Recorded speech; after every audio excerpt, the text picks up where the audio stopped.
Welcome, gentle dreamer.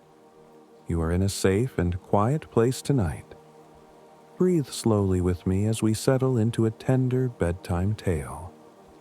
Let your thoughts soften like petals resting on calm water. Feel the night wrap around you with warmth and ease. If you enjoy this story and would like more, please like and follow the channel. The Moonlit Garden of Whispering Willows. Soft twilight settled over the valley as Alara, tender keeper of the moonlit garden, closed the wooden gate behind her. The evening air carried the scent of jasmine and distant rain. She breathed in slowly, letting the calm sweep through her shoulders and fingertips. The path beneath her bare feet was lined with smooth river stones. They kept a gentle warmth from the day, soothing her steps. Above, the first stars uncurled, blinking awake with patient kindness. Alara carried a small lantern woven from silver reeds. Inside it glowed the soft light of sleeping fireflies. They stirred whenever a weary soul somewhere in the world needed comfort. Tonight, the flicker was steady and slow, promising a story that would drift like lullaby mist. She entered the garden through an arch of whispering willows. Their long branches brushed her shoulders with a silk-like touch. Each leaf hummed a note so gentle it felt like breathing. Together they played a quiet melody that guided her toward the heart of the moonlit haven.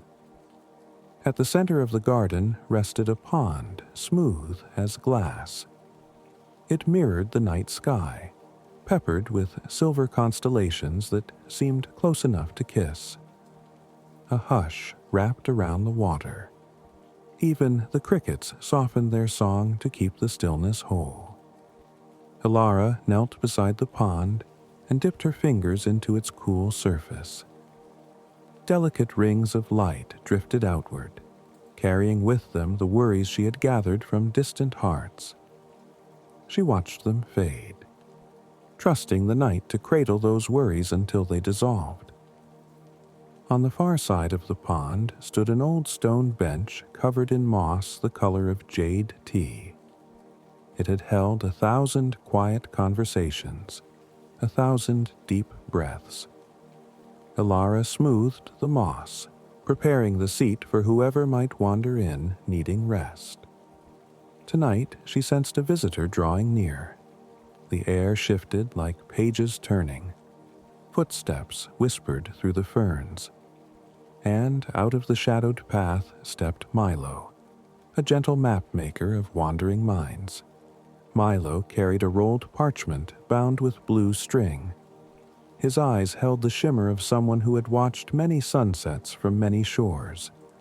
Yet there was a tired crease between his brows, the kind that forms when dreams wait too long to be heard.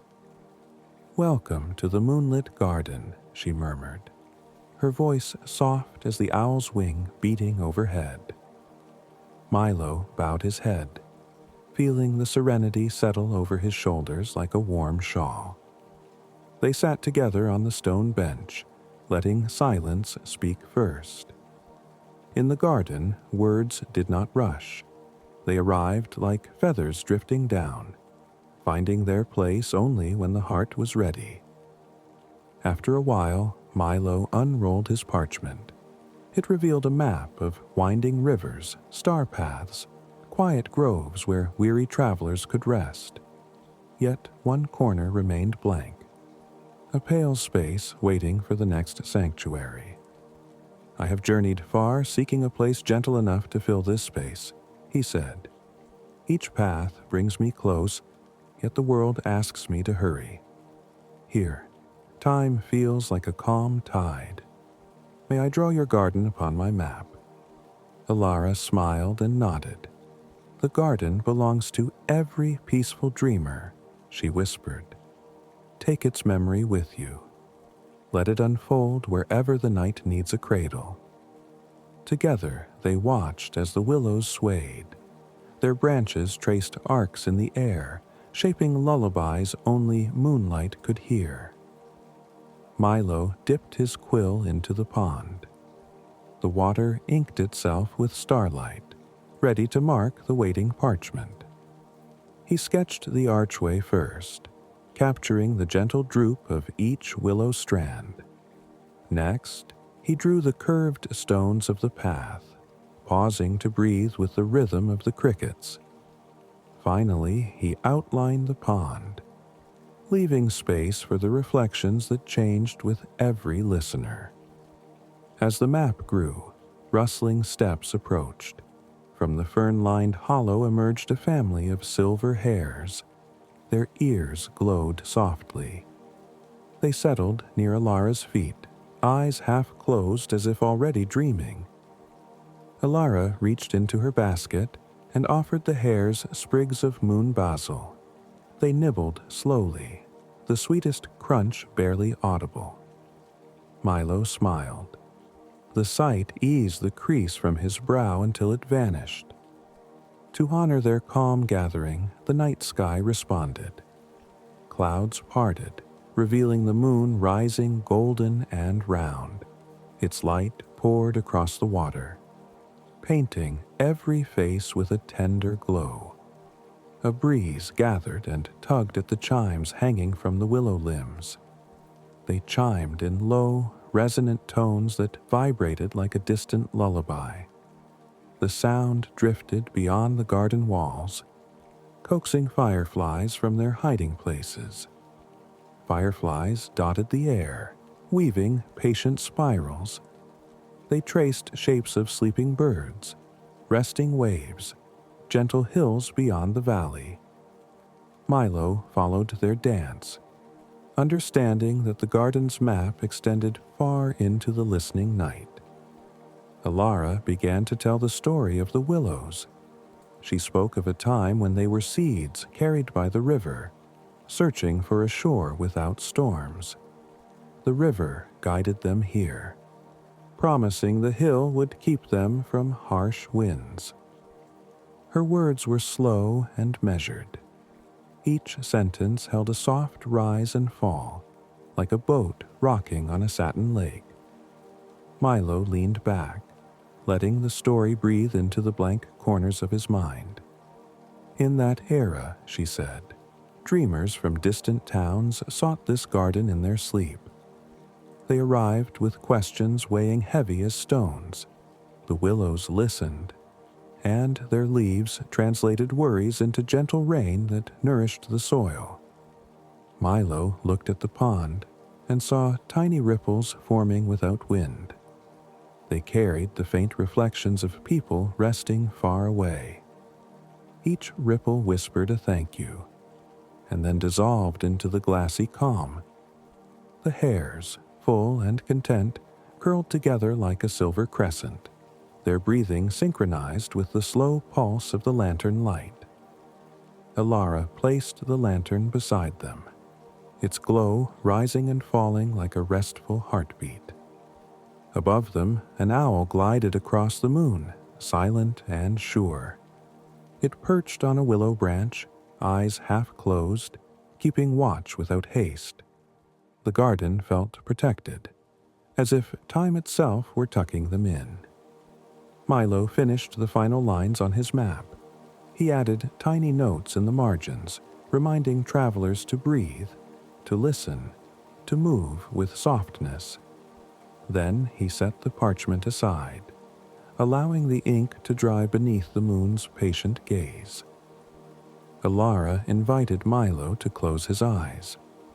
Together they listened to the layered music of night, the chirp of crickets, the sigh of leaves, the distant hush of sea foam carried on memory.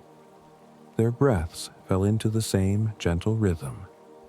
She guided him through a quiet meditation. Imagine, she whispered, that every worry is a leaf resting on the pond. Feel the water hold it, feel the moon bless it, feel it drift away. Nothing remains but calm glow. Milo felt the weight he had carried dissolve. He pictured the travelers who would one day trace his map, reaching this sanctuary in their dreams. He knew they would find the same peace, and he promised to whisper the garden's story wherever he roamed. When he opened his eyes, dawn was still far beyond the horizon. The night stretched wide, offering more time to rest. Alara assured him he could stay as long as he wished. Here, there was always enough night for every weary heart. They spoke softly about the journeys ahead, not as tasks to be conquered, but as rivers to be floated. Milo would walk by day with gentle steps, and each night he would return in spirit to the willow-guarded pond. Before sleep claimed him, he rolled the map with deliberate care. He tied it with the blue string, whispering gratitude to the lantern, the hares, the owl. Alara rested her palm over his hand, sealing the promise that peace would follow him. Milo lay upon a blanket of moss, the willows weaving a shelter overhead. Alara hummed a melody that rose and drifted like mist. The moon listened, its light dimmed to a soft silver so his dreams could grow. Around them, the garden settled deeper into stillness. Each creature found a nest, a burrow, a branch. Even the pond seemed to slow its reflections, holding only the glow of stars and the outline of restful hearts. Alara remained awake a little longer, keeping vigil with the lantern. She thought about the listeners far beyond the valley who might be breathing with her now. She sent them a wish. May their sleep be gentle. May their dreams be kind. When at last her own eyes grew heavy, she lay down beside the pond. The willows bent low, creating a cradle of leaves. The night wrapped around her, and the garden sighed, content and serene. Somewhere beyond the hills, dawn prepared its first blush. Yet it waited, respectful of the slumbering sanctuary. The world outside held its breath, granting a few more moments of perfect quiet. In that suspended hush, the garden promised to remain. Every night it would bloom anew for those who needed a haven. The whispers of the willows would guide them, and the moon would mirror their calm until morning. So the story settles now around you, like soft petals resting upon your shoulders. Let your breath slow with Alara and Milo. Let the map lead you into your own gentle sleep. Know that the garden waits whenever you close your eyes. The path of smooth stones will appear beneath your steps. The lantern will glow for you, and the willows will murmur welcome home. Rest here as long as you desire. The night is generous and patient. Allow every sound to fade, until only stillness remains. When you are ready to drift away, imagine the pond holding your dreams. They will float with ease beneath the moon, and when morning comes, you will rise refreshed, carrying the garden's peace within you. For now, stay in this gentle breath. Feel the hush wrap around your body and mind. Know you are safe, and let sleep find you like a tender friend. Good night, dear listener. Good night to the willows, the hares, the owl, the pond, and good night to your own steady heart, resting in the moonlit garden of whispering willows.